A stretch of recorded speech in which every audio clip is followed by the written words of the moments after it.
सरोजेंद्र सनातनी में सभी श्रद्धेय प्रबुद्धजनों का स्वागत है। हम सुन रहे हैं ऑटोबायोग्राफी ऑफ ए योगी का हिंदी अनुवाद योगी कथामृत। अभी तक हमने सुना कि स्वामी परमहंस योगानंद जी अपने गुरु के आश्रम की तरफ लौट पड़े हैं और अब वो अपने गुरु जी के आश्रम पर आ गए हैं। प्रकरण 12 अपने गुरु के आश्रम की काल अवधि। तुम आ गए? श्री युक्तेश्वर जी ने बरामदे के पीछे स्थित बैठक में बिछे हुए व्याघ्र चर्म पर बैठे ही बैठे मुझसे कहा।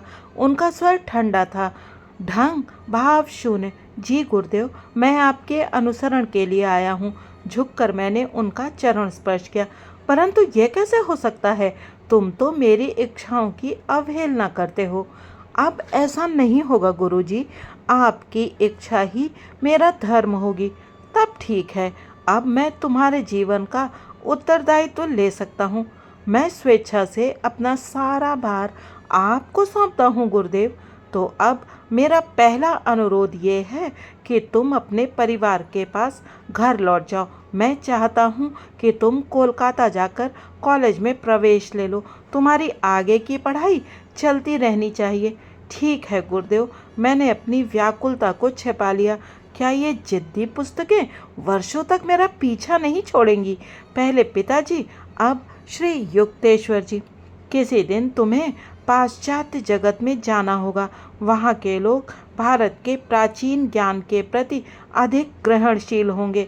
यदि अपरिचित हिंदू गुरु के पास विश्वविद्यालय की डिग्री होगी। आप बेहतर जानते हैं गुरुजी। मेरी उदासी छट गई। पाश्चात्य जगत का उल्लेख मुझे कुछ उलझनकारी अगोचर सा लगा, परंतु इस समय गुरुदेव को अपने आज्ञा पालन से प्रसन्न करने के अवसर का तत्काल उपयोग करना अति आवश्यक था। तुम कोलकाता में पास ही रहोगे। जब भी तुम्हें समय मिले यहाँ आ जाना। संभव हुआ तो प्रतिदिन आऊँगा गुरुदेव। अपने जीवन की प्रत्येक पहलू पर मैं आपका अधिकार कृतज्ञतापूर्वक स्वीकार करता हूँ, केवल एक शर्त पर। क्या? कि आप मुझे भगवत साक्षात्कार कराने का वचन दें। 1 घंटे तक वाग युद्ध चलता रहा। गुरु वचन मिथ्या नहीं हो सकता, वह सहज भी नहीं दिया जा सकता। इस वचन में निहित संभावनाएं हैं। इससे पहले कि एक गुरु ईश्वर को प्रकट होने के लिए बाध्य करे, उसका ईश्वर के साथ घनिष्ठ संबंध होना आवश्यक है। श्री युक्तेश्वर जी के ईश्वर के साथ तादात्म्य को मैं जान गया था और उनका शिष्य होने के नाते उनसे ये वचन प्राप्त करने के लिए दृढ़ निश्चयी था। तुम बहुत हठी हो। इसके पश्चात करुणापूर्ण निर्णायकता के साथ गुरुदेव की सहमति गूंजी। तुम्हारी इच्छा ही मेरी इच्छा हो। मेरे हृदय से जीवन व्यापी पर्दा हट गया। इधर उधर अनिश्चित खोज का कब अंत हो गया। मुझे सद्गुरु के चरणों में चिरंतन आश्रय मिल गया था। आओ, मैं तुम्हें आश्रम दिखाता हूँ। गुरुदेव अपने व्याघ्र चर्म के आसन से उठे। इधर उधर दृष्टिपात करते मैंने दीवार पर टंगी एक तस्वीर देखी, जिसे चमेली का हार पहनाया हुआ था। लाहिड़ी महाशय, मैंने साश्चर्य कहा। हाँ, मेरे ईश्वर तुल्य गुरु श्री युक्तेश्वर जी का स्वर आदर से कंपित था। वे उन सब गुरुओं से कहीं महान थे, एक मनुष्य के रूप में और एक योगी के रूप में भी, जिनका जीवन मेरे अन्वेषण की परिसीमा में आया। उस सुपरिचित तस्वीर को मैंने मौन प्रणाम किया। मेरी आत्मा की भक्ति उस लोकोत्तर गुरु के लिए बह निकली, जिन्होंने मेरे शैशव काल को अपने आशीर्वाद से धन्य करते हुए इस क्षण तक मेरा मार्गदर्शन किया। गुरुदेव के पीछे पीछे मैं उस घर और सारे प्रांगण में घूमा। भारी भरकम खंभों से युक्त उस विशाल और पुराने आश्रम के बीच में एक आंगन था। बाहर की दीवारों पर काई जम गई थी। आश्रम परिसर पर निसंकोच कब्जा किए कबूतर सपाट धूसर रंग की छत पर फड़फड़ा रहे थे। आश्रम के पिछवाड़े में एक बगीचा था जिसे कटहल, आम और केले के पेड़ों ने सुहावना बनाया हुआ था। इस 2 मंजिला भवन के ऊपर के कमरों के कटघरेदार बरामदे बीच में स्थित आंगन को 3 ओर से घेरे थे।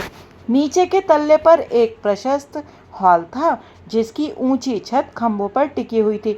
गुरुदेव ने बताया कि इस कमरे का उपयोग मुख्यतः वार्षिक दुर्गा पूजा उत्सव के लिए होता था। श्री युक्तेश्वर जी के बैठक कक्ष में जाने के लिए एक सकरी सीढ़ी थी। इस कक्ष की छोटी सी बालकनी से सड़क दिखती थी। आश्रम में साज सामान साधारण ही था। हर चीज अत्यंत सादी, स्वच्छ और उपयोगी थी। कई पाश्चात्य पद्धति की कुर्सियां, बेंच और मेजें भी दिखाई दे रही थी। गुरुदेव ने मुझे रात को वहीं रहने के लिए निमंत्रित किया। आश्रम में शिक्षा ग्रहण कर रहे 2 लड़कों ने रात को भोजन के लिए रसेदार सब्जी परोसी। गुरुजी, कृपया अपने जीवन के विषय में कुछ बताइए। मैं उनके व्याघ्र चर्म के पास एक चटाई पर बैठा था। बरामदे से बाहर दिखाई पड़ने वाले मैत्रीपूर्ण तारे अत्यंत समीप लग रहे थे। मेरा पारिवारिक नाम प्रियनाथ कड़ार था।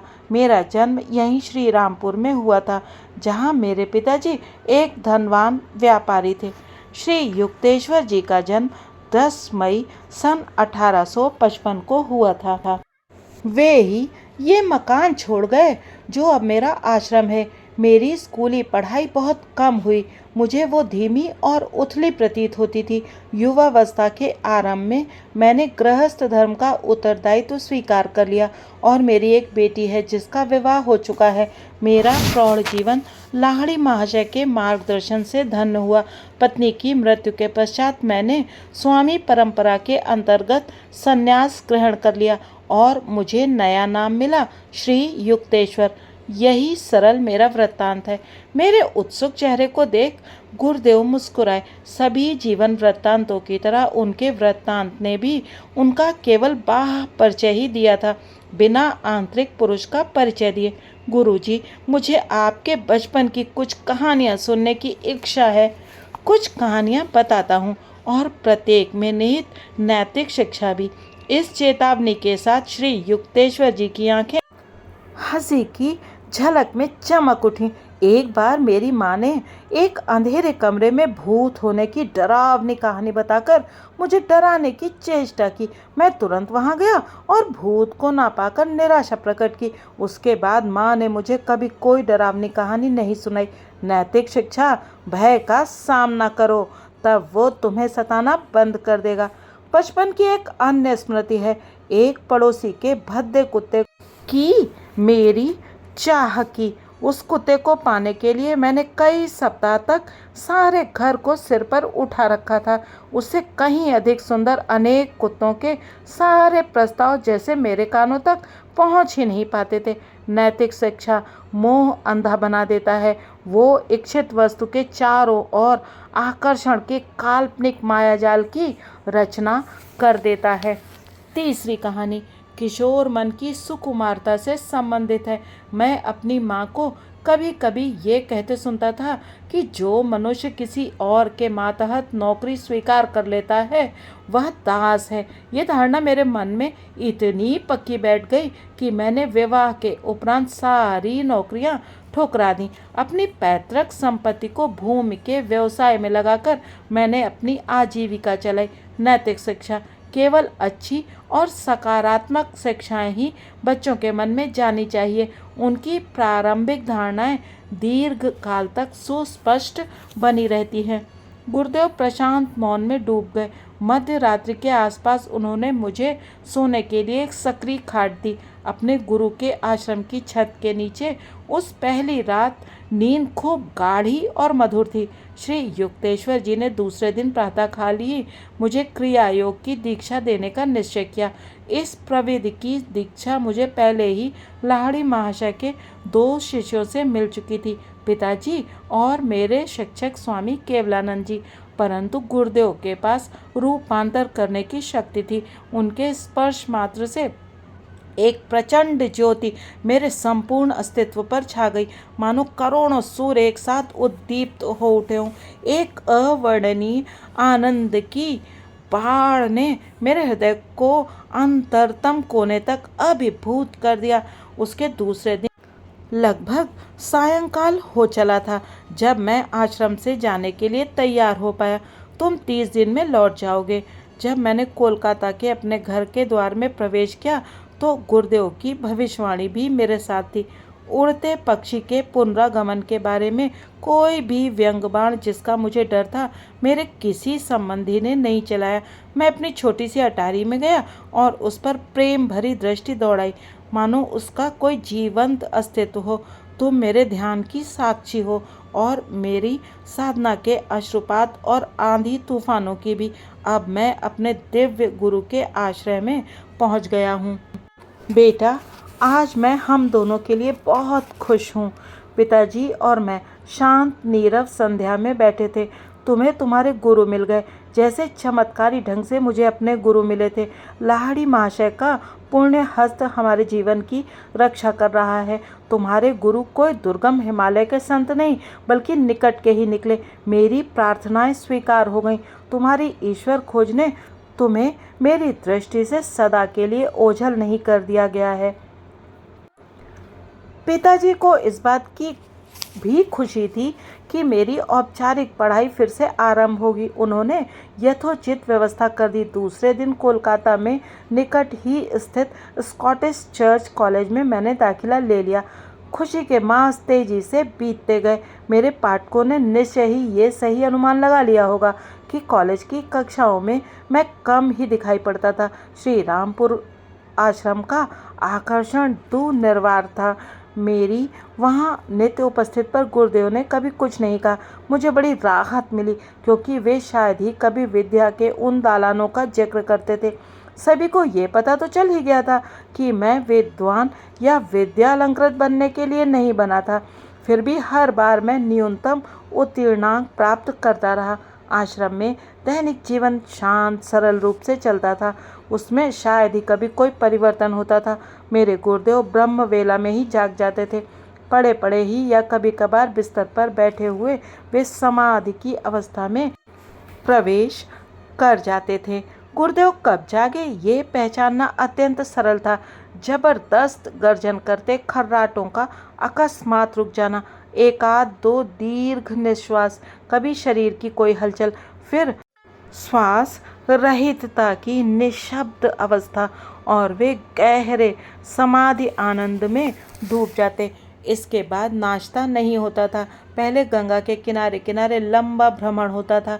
मेरे गुरु के साथ वह प्रातःकालीन भ्रमण मेरी स्मृति में अभी भी कितने जीवंत और सुस्पष्ट हैं। स्मृति की सहज पुनरावृत्ति में मैं प्रायः अपने आप को उनके साथ पाता हूँ। प्रातःकाल का सूर्य नदी को उष्ण कर रहा है और ज्ञान के अधिकार से ध्वनित होता उनका स्वर गूंज रहा है। स्नान और फिर मध्याह्न भोजन। गुरुदेव के दैनिक निर्देशानुसार भोजन तैयार करने का सतर्क कार्य तरुण शिष्यों का था। गुरुदेव शाकाहारी थे। संन्यास लेने से पूर्व वे अंडे और मछली खाते थे। शिष्यों के लिए उनका उपदेश यही रहता था कि अपनी शरीर प्रकृति के अनुसार कोई भी सादा आहार लें।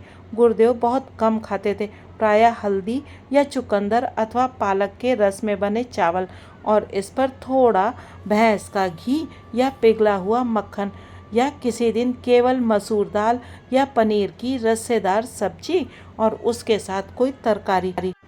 भोजन के अंत में वे चावल की खीर के साथ आम, संतरा या फिर कटहल का रस लेते। अपराह्न में दर्शनार्थी आया करते। एक अविरत धारा बाहर संसार से शांत आश्रम के भीतर बहती रहती। गुरुदेव सभी आने वालों के साथ प्रेम और सौजन्यपूर्ण व्यवहार करते थे। एक सद्गुरु जिसने अपने आप को अपने देह या अहम नहीं बल्कि सर्वव्यापी आत्मा के रूप में पहचान लिया हो, सभी मनुष्यों में एक अद्भुत समानता देखता है। संतों की निष्पक्षता ज्ञान में स्थापित होती है। उन पर माया के बदलते चेहरों का कोई प्रभाव नहीं पड़ता। अज्ञानी लोगों की समझ को उलझन में डाल देने वाले राग द्वेष उन्हें छू भी नहीं पाते। श्री युक्तेश्वर जी ऐसे लोगों को कोई पृथक महत्व नहीं देते थे। जो सत्ताधारी, शक्तिशाली, धनी या विशेष उपलब्धि प्राप्त हो, ना ही वे कभी किसी की गरीबी या अनपढ़ता के कारण उपेक्षा करते थे। किसी बच्चे के मुंह से भी वे ज्ञान के वचन आदर पूर्वक सुनते और अवसर पड़ने पर किसी दम्भी पंडित की खुले रूप से उपेक्षा करते। 8 बजे रात्रि भोजन का समय था, जिसमें कभी कभार देर तक ठहरे हुए अतिथि भी सम्मिलित होते। गुरुदेव अकेले भोजन करने नहीं बैठते थे। कोई भी उनके आश्रम से भूखा या अतृप्त नहीं लौटता था। श्री युक्तेश्वर जी अतिथियों के अप्रत्याशित आगमन से ना ही कभी घबराते थे, ना ही कभी व्यग्र होते थे। उनके युक्तिपूर्ण मार्गदर्शन में शिष्यों द्वारा बनाया गया अल्प भोजन भी महाभोज प्रतीत होता था, परंतु साथ ही वे मितव्ययी भी थे और अपनी थोड़ी सी पूंजी से बहुत कुछ कर लेते थे। अपनी जेब की सीमा में संतुष्ट रहो, फिजूल खर्ची तुम्हारे लिए अशांति पैदा करेगी, वे प्रायः कहते थे।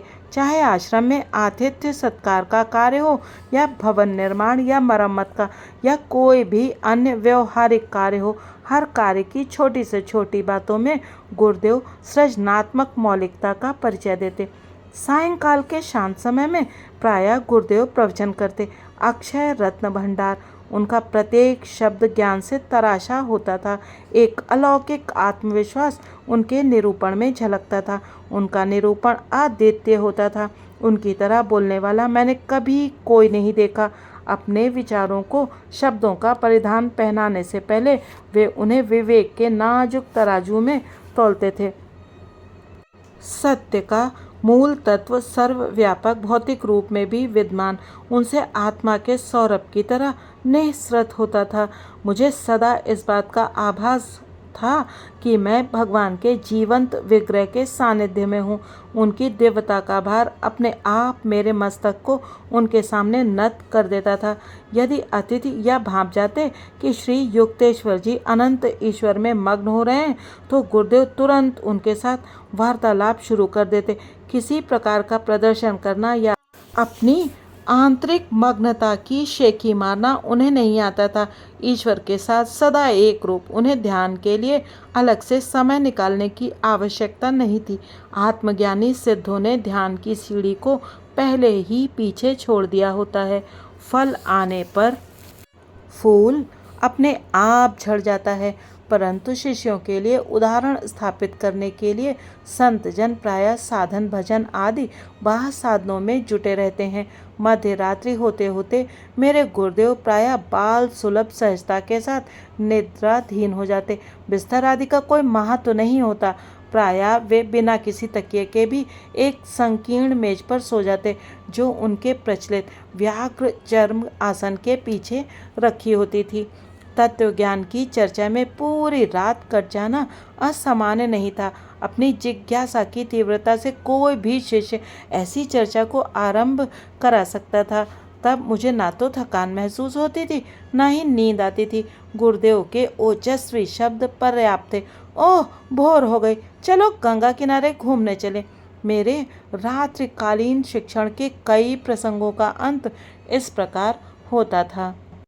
श्री युक्तेश्वर जी के सानिध्य के प्रारंभिक कुछ महीनों में ही मुझे एक उपयोगी शिक्षा मिली। मच्छरों को चालाकी से कैसे मात करें।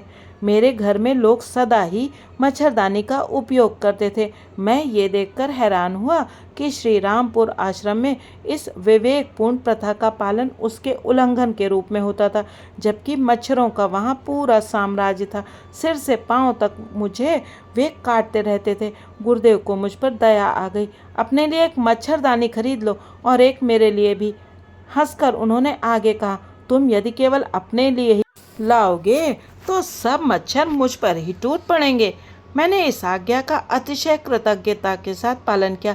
जिस रात मैं श्री रामपुर में रह जाता, गुरुदेव मच्छरदानियां लगाने के लिए अवश्य कहते।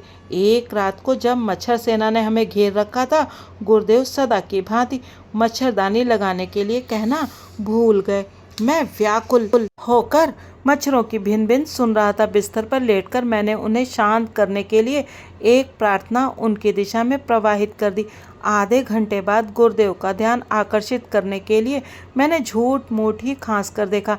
मुझे लग रहा था जैसे मच्छरों के दंश से और खासकर उनके रक्त पिपासु उत्सव मनाती गुनगुनाहट से मैं पागल हो जाऊंगा। गुरुदेव की ओर से कोई प्रतिक्रियात्मक हलचल नहीं। मैं सतर्कतापूर्वक उनके समीप गया। उनका श्वास नहीं चल रहा था।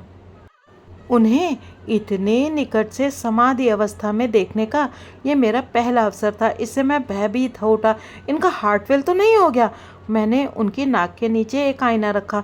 उस पर श्वास की भाप नहीं पड़ी। पूर्णतः सुनिश्चित करने के लिए मैंने कई मिनटों तक उनका मुंह और नाक अपनी उंगलियों से बंद करके रखे। उनकी देह ठंडी और निश्चल थी। किंकर्तव्य विमूढ़ होकर मैं लोगों को बुलाने के लिए दरवाजे की ओर मुड़ा। अच्छा, एक उभरता हुआ प्रयोग करता। मेरी बेचारी नाक। गुरुदेव का स्वर हास्य कंपित था। तुम सोते क्यों नहीं? क्या तुम्हारे लिए सारी दुनिया बदल जाएगी? अपने आप को बदलो। मच्छरों की चेतना से अपने को मुक्त करो। चुपचाप मैं अपने बिस्तर पर लौट आया। इसके बाद एक भी मच्छर मेरे पास नहीं फटका। मैं समझ गया कि गुरुदेव केवल मुझे खुश करने के लिए मच्छरदानियां लाने के लिए सहमत हो गए थे। उन्हें मच्छरों का कोई डर नहीं था। अपनी योग शक्ति से वे उन्हें काटने से रोक सकते थे, या यदि वे चाहते तो अपनी आंतरिक ध्यान अवस्था में जा सकते थे, जिसमें मच्छरों का उन्हें पता ही नहीं चलता। मैं सोच रहा था, वे मुझे दिखा रहे थे कि ये वो योगावस्था है जिसे मुझे प्राप्त करने का प्रयास करना होगा।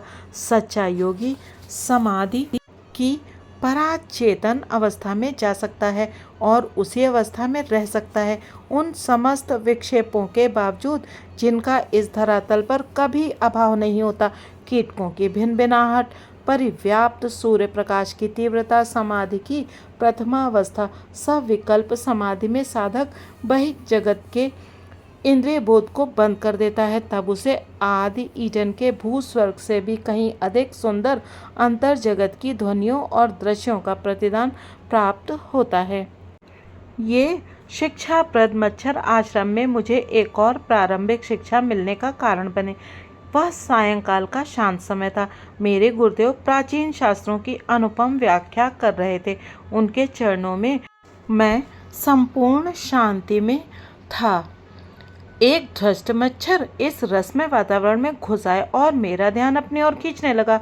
उसने जैसे ही अपनी विषैली सुई मेरी जांघ में घुसाई, मैंने स्वाभाविक रूप से अपना हाथ प्रतिशोध के लिए ऊपर उठाया। निकटवर्ती प्राणदंड स्थगित कर दो। मुझे पतंजलि के अहिंसा सूत्र की समयानुकूल याद आ गई। तुमने अपना काम पूरा क्यों नहीं किया गुरुदेव? क्या आप प्राण हरण का समर्थन करते हैं? नहीं, परंतु अपने मन में तो तुमने उस पर जानलेवा प्रहार कर ही दिया था। मैं समझा नहीं। अहिंसा से पतंजलि का तात्पर्य था हिंसा की इच्छा को भी त्याग देना। श्री युक्तेश्वर जी के लिए मेरा मन खुली किताब की तरह था। उन्होंने आगे कहा, ये जगत अहिंसा के अक्षरशः पालन के लिए असुविधाजनक रूप से व्यवस्थित है। मनुष्य हानिकारक जीवों का नाश करने के लिए बाध्य हो सकता है, परंतु उसके अनुरूप क्रोध या द्वेष को अनुभव करने के लिए वह बाध्य नहीं है। सभी जीवों का माया जगत की हवा पर समान रूप से अधिकार है। जो संत सृष्टि के रहस्य को जान लेता है, वह प्रकृति के असंख्य विस्मयकारी रूपों के साथ समस्वर हो जाता है। हिंसा की भावना को नष्ट कर सभी लोग इस सत्य को समझ सकते हैं। गुरुदेव, क्या हिंसक प्राणी का वध करने के बजाय अपनी बलि दे देनी चाहिए? नहीं, मानव देह अमूल्य है। मस्तिष्क और मेरुदंड में स्थित चक्रों के कारण क्रम विकास की दृष्टि से मानव देह सबसे मूल्यवान है। ये चक्र उन्नत साधक को ब्रह्म चैतन्य की उच्चतम स्थितियों को प्राप्त करने और उन्हें अभिव्यक्त करने की क्षमता प्रदान करते हैं। मानव योनि से निकृष्ट किसी भी योनि के जीव में यह क्षमता नहीं होती। ये सच है कि जब मनुष्य किसी प्राणी या अन्य किसी जीव को मारने पर बाध्य हो जाता है, तब भी उसे थोड़ा पाप तो लगता ही है, परंतु पवित्र शास्त्र कहते हैं कि मानव शरीर का व्यर्थ में नाश कर्म सिद्धांत के नियमों का गंभीर उल्लंघन है। मैंने राहत की सांस ली। सहजात प्रवृत्तियों को शास्त्र मत का भी आधार मिलना, ये बात हमेशा तो नहीं होती। आज इस प्रकरण को यहीं पर विश्राम देते हैं। अगले भाग में इसी प्रकरण में आगे की अन्य बहुत सारी स्मृतियाँ और गुरुदेव के साथ बिताए क्षण योगानंद जी के अपने शब्दों में जानेंगे। तब तक के लिए आप सभी का वीडियो देखने के लिए बहुत बहुत धन्यवाद। नमन।